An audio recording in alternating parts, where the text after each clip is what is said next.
Let's take a look at the team. They're in Portugal at the moment, team named later in the week. Let's take a look at the team that you guys selected now. Let me ask you a question. Is this the team you think will play or your team? I think, from my point of view, I think it's my team as well, but I think it's also the team that will play.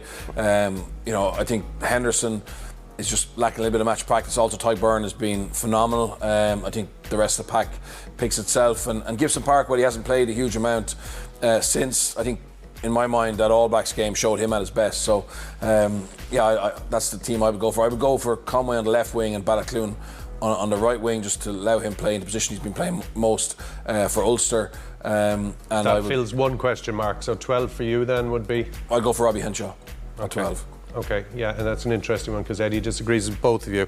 What about Fiona, in terms of your kind of, I suppose you're going along with the idea that Henshaw will be at 12.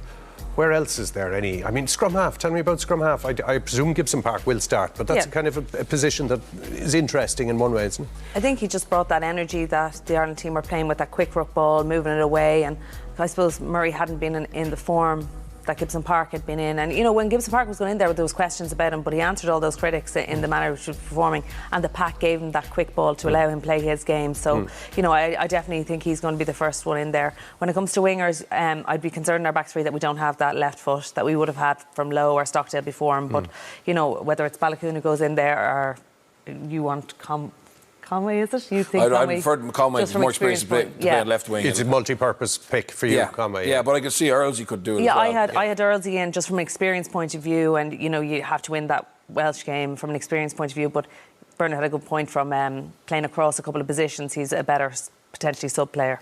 Yeah, there's no big controversy, really, about this, and in fairness, after a great autumn, Andy Farrell can pick who he wants at the moment. Yeah, and he should too, you know, as the coach, because there's buck stops in him.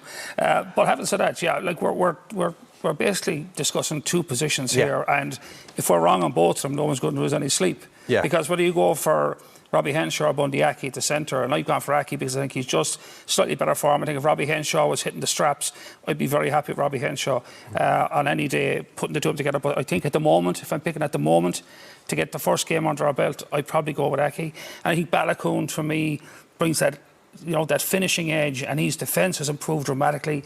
He's very physical, even though he doesn't look it. He's very slight looking, but he really hits hard.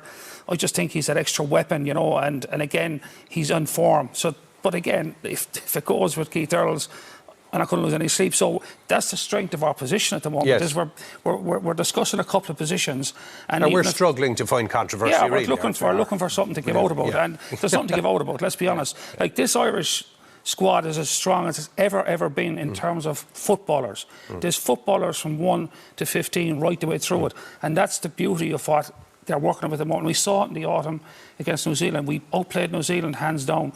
So it's a great position to be in, but the Six Nations is not all it seems to be at times. Yeah, absolutely.